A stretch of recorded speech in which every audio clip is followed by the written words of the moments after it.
Vamos então ao nosso debate? Prós e contras. Bom, não deixe de participar, nós temos nossa enquete lá no site da Jovem Pan. Eu já tenho comigo aqui o advogado Ricardo Campos. Doutor Ricardo, seja bem-vindo aqui ao nosso Entre Linhas. Boa tarde ao senhor. Boa tarde, é uma honra estar aqui, Adalberto, num programa tão informativo e falando ao lado de uma pessoa que eu admiro também, a deputada Janaína Pascoal, que também admiro não só como pessoa, como deputada, mas também como professora de Direito. Bom, já apresentada, já apresentada a deputada Janaína Pascoal. Deputada, seja bem-vinda. Boa tarde a senhora também. Boa tarde a todos, muito obrigada pelo convite, cumprimento toda a equipe da Jovem Pan, também o professor Campos, que nos brinda com esse diálogo, fico à disposição. Muito obrigado, deputada. Doutor Ricardo Campos, eu vou começar com o senhor, porque o senhor tem posições mais duras acerca da atual liberdade com que trabalha hoje o Telegram e, obviamente, que os seus usuários têm.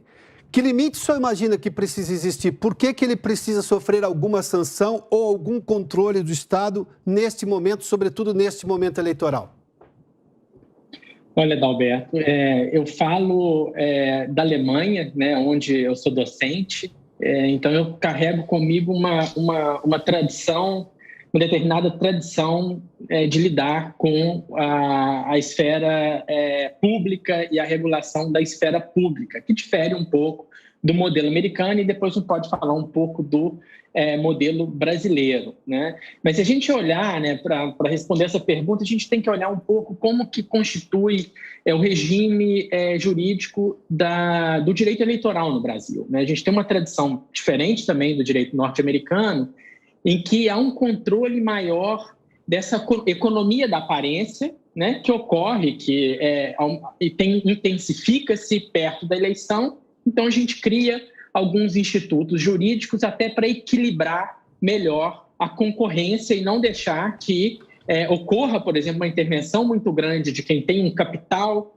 maior do que o outro, né? Então, se a gente parar para olhar todos os institutos do direito eleitoral, praticamente lidam com o controle ou um balizamento da esfera pública durante o tempo eleitoral. Isso toca, logicamente, a tecnologia, né? A gente tinha aplicação para o rádio e televisão e agora a gente tem, né, o grande desafio como pensar isso para os novos serviços digitais. Então, primeiro a gente tem que olhar o que a gente tem no Brasil, como é constituído o sistema eleitoral e qual é o desafio agora do sistema eleitoral que a gente tem para essa nova esfera pública digital.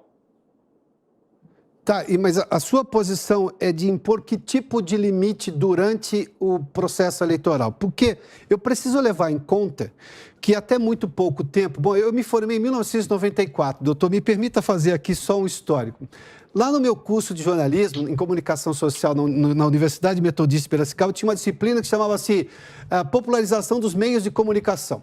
Imagina só, isso hoje é quase impensável, porque as pessoas têm internet. Quando a internet chegou e as redes sociais chegaram, elas deram liberdade de comunicação e muita gente surgiu na internet e hoje tem importância equivalente, em alguns casos muito maior, do que pessoas que estão na mídia convencional. Ou seja, isso foi uma libertação. Lá era uma discussão, uma tentativa de melhorar a democratização dos meios de comunicação. Isso hoje já existe. Quando eu vou lá e imponho limites, eu não estou oferecendo uma tutela exagerada do Estado, imaginando que as pessoas não vão ser capazes de entender se aquela notícia é falsa ou não, se elas não vão checar ou não, porque eu estou imaginando que todo mundo vai comprar a informação do jeito que chegou. Como é que seria esse limite que o senhor defende?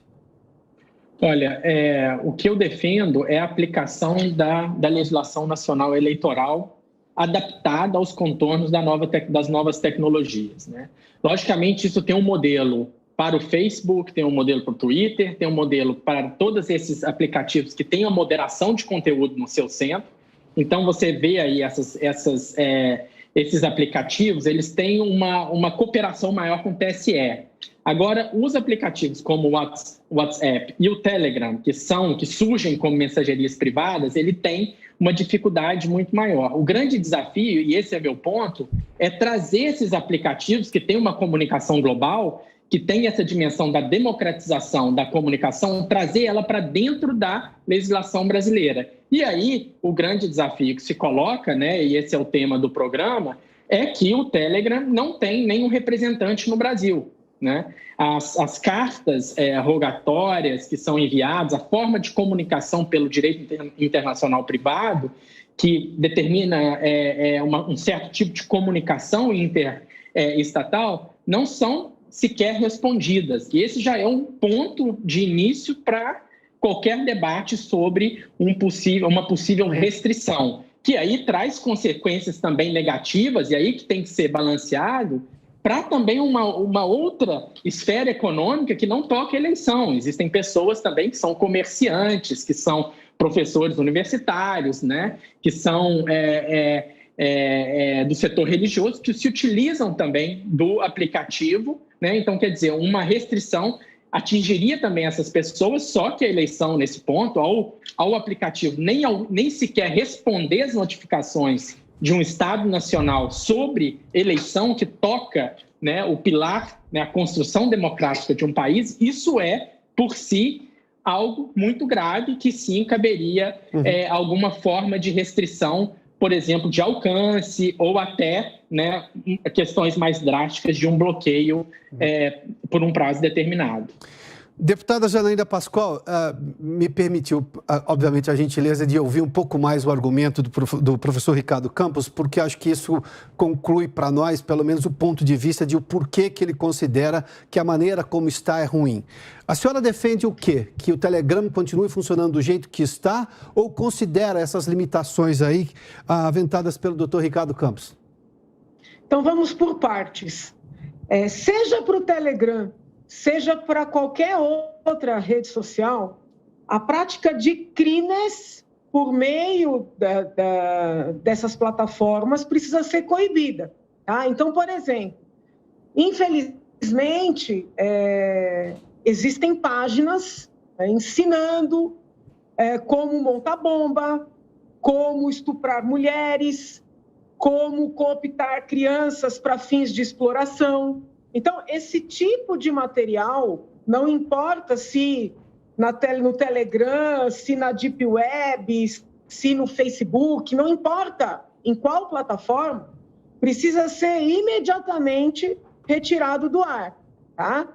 Então, eu quero deixar bem claro que eu sou uma defensora da liberdade de expressão e manifestação, mas eu não admito que as plataformas digitais sejam utilizadas para a prática de crimes. Né? O que tem me intrigado muito nesse debate é o seguinte: poucas pessoas se mobilizam para retirar esse tipo de material das plataformas, inclusive do Telegram, mas querem suspender esse instrumento durante a eleição. A meu ver, esse movimento todo para retirar o Telegram do ar durante a eleição não tem o objetivo de zelar pela democracia, de zelar pela paridade de armas durante a eleição, mas sim de minar os candidatos que estão mais à direita. Por quê? Porque esses candidatos, já de algum tempo, vêm sendo mais censurados pelas outras plataformas, que passaram a fazer monitoramento, que passaram a criar grupos de análise de retirada de material do ar, depois que a direita chegou ao poder, nos Estados Unidos, primeiramente, depois no Brasil e em outros países do mundo. Houve uma migração para o Telegram, existem jornalistas que já não têm mais seus perfis no Twitter, já não têm mais suas páginas no Face, que reiteradamente recebem notificações no Instagram, migraram para o Telegram. São jornalistas que não ensinam ninguém a cometer crime, que não estimulam terrorismo ou qualquer outro tipo de ilicitude, são jornalistas que divergem.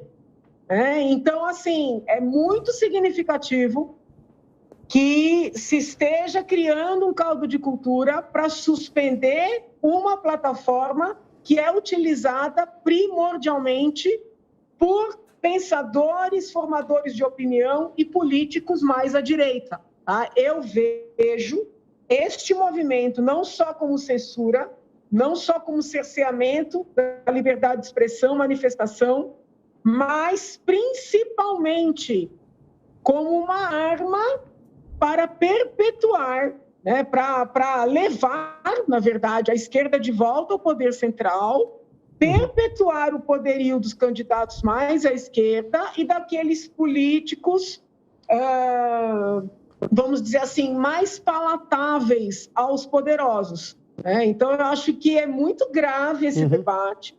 Por óbvio, quem está defendendo essa linha vai utilizar argumentos belíssimos, como não se pode permitir a prática de crimes, mas não são grupos que se unem para tirar páginas, por exemplo, criminosas efetivamente do ar. Então, é um movimento político, como foi também a criação da CPI das fake news, a tentativa de ressuscitar essa tal CPI, a própria terminologia fake news, ela surge com força no cenário quando a direita chega ao poder. Então, me parece mais um instrumento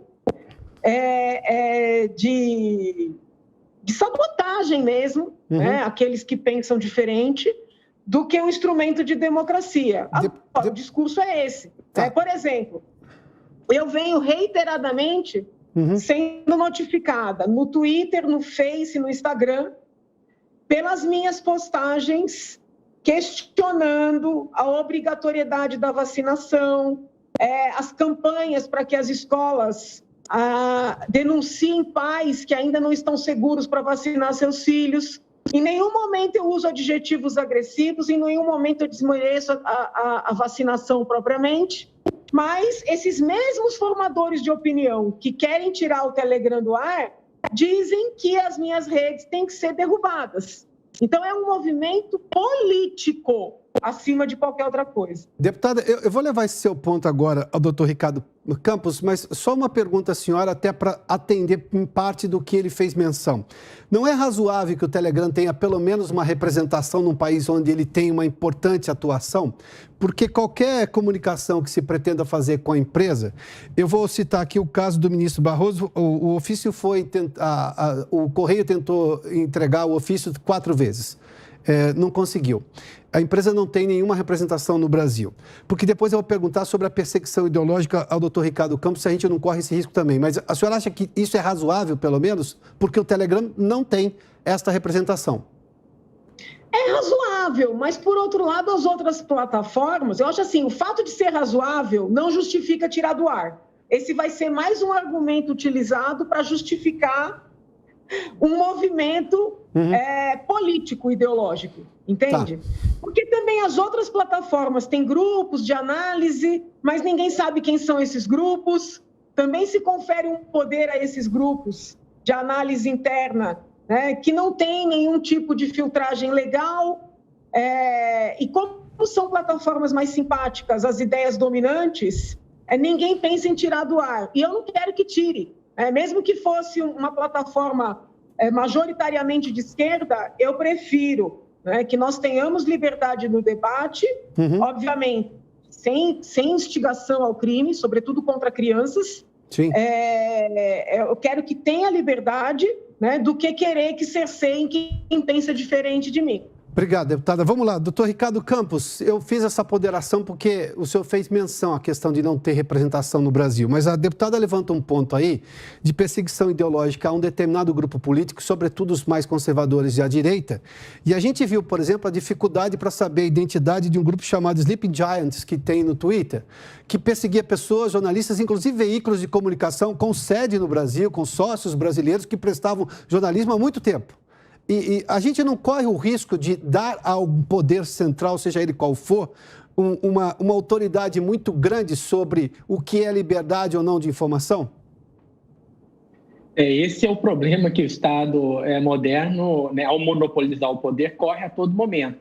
Ele sempre pode ser usado de forma a violar direitos. E nesse caso da comunicação, ele sempre está em perigo, A gente tem os estados democráticos correndo esse risco, o estado ditatorial vivendo esse risco, porque monopoliza a comunicação, mas o argumento da deputada é um argumento válido, é uma análise política do cenário, mas talvez seja mais em decorrência da posição infeliz do próprio aplicativo, né? Se ele tivesse uma forma de comunicação legal dentro do país, essa análise política que a deputada faz nem precisaria ser feita, porque ele estaria respondendo legalmente. E o que está acontecendo nesses aplicativos no mundo, eu estou falando aqui da Alemanha, montou uma task force agora para justamente tentar, de alguma forma, chegar ao Telegram. Por quê?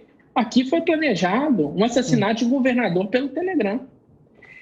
Há indícios fortíssimos de tráfico de arma, de pornografia infantil, e se você não tem nenhuma comunicação com o aplicativo, quer dizer, você está fomentando o quê? Uma economia da ilegalidade. Então, quem vai ganhar dinheiro com o aplicativo é quem construir essas zonas livres de direito, né? Que são zonas hoje globais, né? Se falava no início, naquele momento, né, de euforia da internet, a internet deveria ser cooperativa, os estados nacionais não deveriam ter tanto poder, né? Esse tempo acabou, né? A internet, ela necessita cada vez mais de uma adequação dentro da tradição cultural. A gente tem na Alemanha uma tradição cultural que não se pode negar o Holocausto na rua, né? Isso é um crime, isso é uma vedação à liberdade de expressão. Nos Estados Unidos você pode, né? Então essa adequação dessa comunicação digital ao cenário do direito do Estado Nacional, ela é muito importante, é o grande desafio hoje com todas as legislações pelo mundo agora nesse segundo momento de regulação dos serviços digitais. Mas o argumento da deputada é um bom argumento e talvez seja levado a essa situação infeliz pelo próprio aplicativo, né? Que se cooperasse, se estivesse dentro da legislação brasileira, atuando e agindo dentro da legislação brasileira, esse argumento nem precisaria ser levantado. Bom, me permita colocar aqui o presidente... Pois não, deputada. Pois não. Tem um outro aspecto que precisa ser analisado, que é o seguinte: os candidatos com menos recursos são os que dependem mais das redes sociais. São aqueles que não têm acesso ao fundo partidário, né? Ou estão em partidos que não têm fundo, ou estão em partidos que têm fundo, mas não fazem parte, vamos dizer assim, de quem tem o poder de distribuição. Então, eles ficam muito mais dependentes das redes sociais. Essa censura no momento eleitoral vai favorecer os poderosos de sempre. Vai favorecer os poderosos de sempre. Então, tem um outro aspecto de democratização propriamente das eleições. Quando o deputado federal, tem um deputado federal que foi quem pediu a instalação da CPI das fake news no Congresso Nacional, ele foi ouvido aqui na nossa CPI da Assembleia. E ele deu um depoimento importante, porque ele disse o seguinte: quando eu pedi para fazer a CPI, foi para apurar aqueles joguinhos que levavam crianças a fazer brincadeiras perigosas e até que poderiam levá-las até a morte. Sim. Foi para apurar pedofilia nas redes. Só que instalaram a CPI, não apuraram nada disso e começaram a criar a ficção de que teria havido disparos em massa durante a eleição de 2018. Então, por que eu estou, vamos dizer assim, insistindo neste ponto? Porque eu não vejo as pessoas que querem suspender o Telegram nas eleições quererem lutar contra essas páginas criminosas, esses perfis e práticas criminosas que estão aí desde sempre. Querem calar os divergentes durante as eleições. Então, as ponderações jurídicas do professor, elas são procedentes, são importantes. Existem mesmo diferenças entre o pensamento americano e o pensamento europeu. O Brasil fica um pouco no meio do caminho. Então, é uma discussão jurídica relevante, mas é importante não perder, né, esse dado da realidade, que todos se preocuparam com essa questão agora, no ano eleitoral, para tirar um canal de comunicação de candidatos divergentes que não têm tantos recursos, até porque são críticos do próprio fundo eleitoral, do próprio fundo partidário, e muitas vezes, né, são pessoas mal vistas nos partidos convencionais, porque não vão aceitar receber dinheiro para fazer contratações de fachada, para devolver dinheiro para quem tem o poder dentro do partido. Perfeito. Bom, foi o deputado Alexandre Leite, acho que o autor da CPI das fake news no Congresso Nacional, né? Sim. Tá certo. Isso mesmo. Bom, vamos só colocar aqui, eu tenho o presidente Jair Bolsonaro que tem se manifestado sobre o assunto, ele é favorável à liberdade completa do Telegram. Vamos só ouvir o trecho do que diz o presidente, porque eu vou entrar na questão também da fé pública e da fé do público nas autoridades em relação a esse tema. Está vendo aqui, a covardia que estão querendo fazer com o Brasil, né? Covardia, né? Cortar nossa comunicação, né, no dia. Não vou responder, está tratando.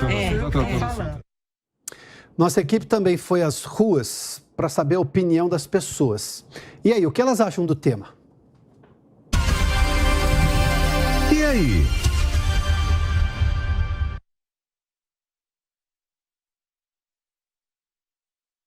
Eles têm que usar, né, a rede social deles para divulgar o trabalho deles. Não acho errado eles usarem. E a gente usa o WhatsApp para divulgar o nosso trabalho. Eles estão divulgando o trabalho deles.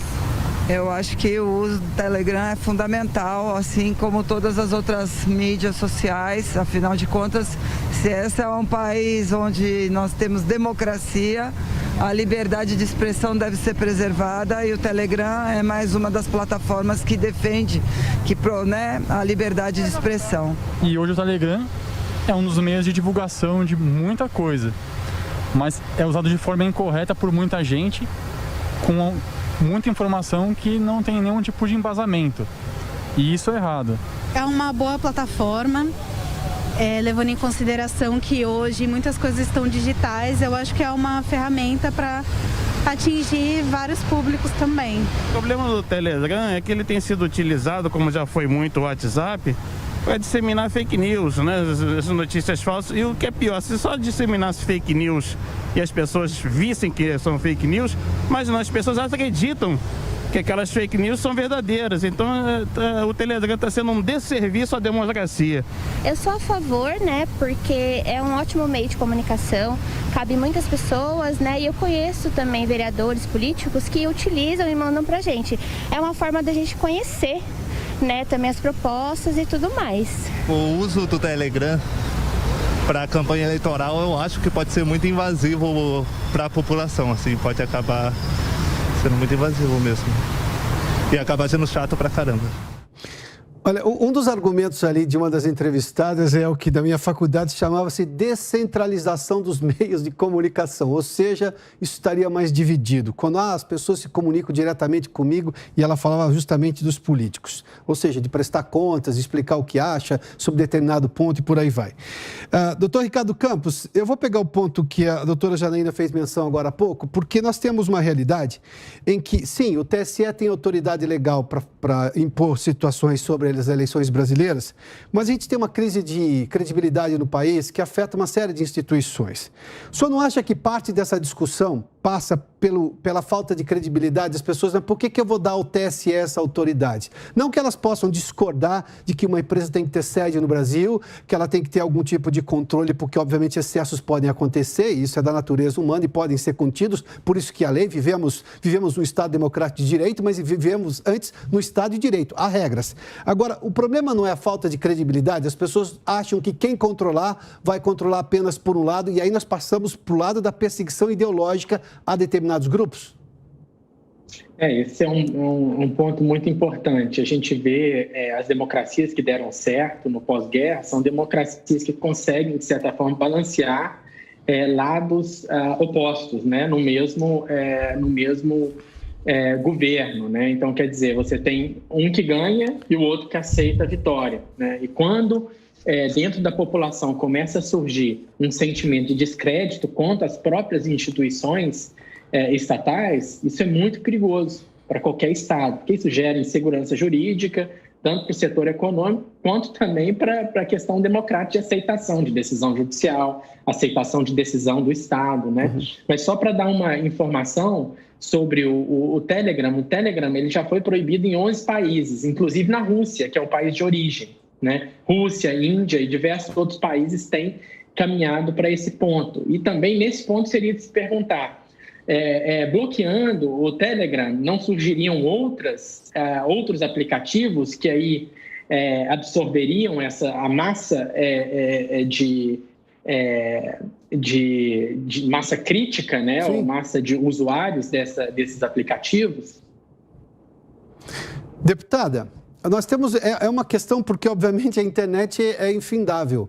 Um aplicativo que pode ser terminado hoje pode recomeçar com outra forma, outro nome, por aí vai. E as pessoas têm essa ansiedade, elas têm desejo de compartilhar informações. Não vai mudar isso. A minha pergunta objetiva... Mas veja bem... Pois não. Mas tem um outro aspecto. Por exemplo, se essa suspensão ocorre este ano, até que... Vou dar um exemplo, tá? Eu tenho poucos seguidores no Telegram, acabei de entrar, né? Então não sou uma usuária... Aliás, não sou uma pessoa assim que tem tanta capacidade nas redes, mas o presidente, acredito, seja uma das pessoas com maior número de seguidores. Se suspende o uso dessa mídia social, o maior prejudicado vai ser ele. Então, como não enxergar essa decisão como algo direcionado a ele? É impossível. E aqui eu até dou um passo para trás ao falar do TSE, não levantando nenhum tipo de desconfiança sobre a retidão, não é isso. Mas será que não tem limites para que o TSE baixe regras que não por virtude de lei? Eu sei que é do nosso costume eleitoral que os tribunais façam normas para aquelas eleições. Mas será que não há nenhuma limitação para esse poder de legislar, vamos dizer assim? Uma norma como esta vai ter impacto direto em um candidato em especial, que é o atual presidente Jair Bolsonaro. Como aceitar uma tal norma como uma medida de garantia da eleição e não como uma medida de cerceamento de um candidato em especial? Então, esse debate, ele não pode ser feito no mundo das ideias, no plano teórico, porque nós temos uma situação concreta muito palpável, que é um candidato vindo a ser prejudicado especialmente. Sobretudo por ser um candidato que não é um candidato querido da imprensa convencional. Todo mundo sabe, e com isso eu não estou fazendo nenhuma crítica, uma constatação, que o presidente Jair Bolsonaro nunca foi um candidato querido dos formadores de opinião, nem na imprensa, nem entre os artistas, nem entre os professores universitários. Então, ele acaba se socorrendo das redes, de todas as plataformas, para ter alguma, vamos dizer assim, alguma ponderação com aqueles candidatos que são queridos dos formadores de opinião. E os formadores de opinião são livres para elegerem, vamos dizer assim, os seus candidatos. Então, assim, esse debate ele precisa ser feito de uma forma concreta e bastante pragmática. Me parece... que será uma decisão muito questionável, porque, ainda que não seja esse o objetivo, vai parecer, inclusive para o povo, uma medida de cerceamento a um candidato em especial. Doutor Ricardo Campos, como nós temos um consenso que ninguém quer o Telegram ou qualquer rede social, qualquer aplicativo que seja usado para divulgar crimes, ou como você faz um assalto, ou como você estupra uma mulher, ou como você divulga, por exemplo, cenas de crianças praticando sexo, ou seja, que é uma violência sexual contra crianças e tudo mais, há um consenso. Obviamente é impossível imaginar que alguém venha a público dizer que é a favor disso. Qual é o limite, portanto, para não enveredar-se justamente para a questão ideológica? Porque, por exemplo, a discussão de fake news ou a discussão do negacionismo, que são argumentos muito levantados para quando alguém defende algum controle sobre as redes sociais, há discussões, porque negacionista é um médico que, por exemplo, queria discutir melhor a forma de combate à Covid. E eu estou falando de um médico, eu estou falando de um cientista. Eles foram chamados por negacionistas por boa parte da mídia convencional, inclusive pela classe política em Brasília durante aquela CPI da pandemia. Por exemplo, outro caso, a história de fake news. Mas o que é exatamente fake news? Uma informação que questiona o porquê se o voto secreto que a gente tem hoje pela urna, ele realmente não pode ser questionado, você não pode sofrer algum ataque hacker. Isso é fake news? Trazer as pessoas para esse debate. Qual é o limite para a gente poder, obviamente, conter os excessos e crimes pelas redes sociais, mas, ao mesmo tempo, preservar-se essa liberdade de expressão, que é um direito constitucional? Aqui a gente caminha com esse desenvolvimento tecnológico para um paradoxo, né? Porque cada vez mais a moderação de conteúdo privada se torna o centro, né, de tudo, né? Praticamente a moderação de conteúdo que é feita baseado nos termos e usos das plataformas que a gente aceita quando entra, é praticamente um álibi para que eles gerenciem a liberdade de expressão de toda a população, né?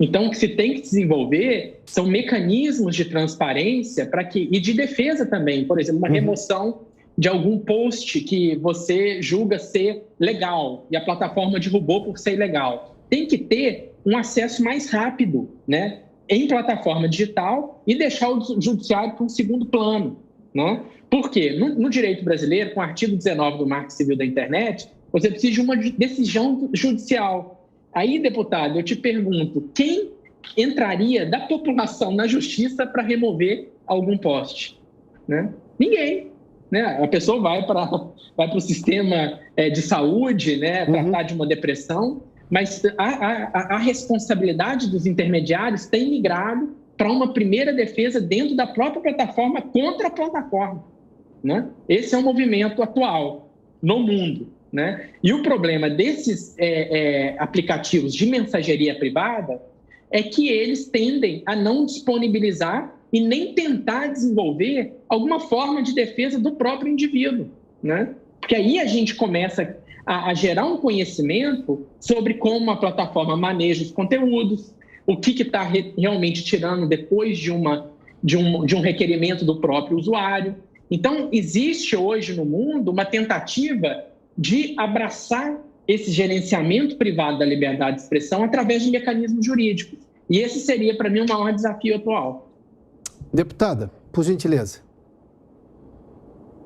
Todos os pontos que o colega levanta são procedentes, entendeu? Então, assim, por exemplo, eu desenvolvi um semestre inteiro de análise da liberdade de manifestação e expressão na Faculdade de Direito da USP, da qual estou licenciada para me dedicar ao mandato, mas eu estudo esse tema há mais de década e é um tema não solucionado no mundo, né? Tanto é que existem cases, existem debates nos tribunais de direitos humanos, tanto o europeu como o americano. Então, a questão jurídica, né, controversa e complexa, ela é inegável.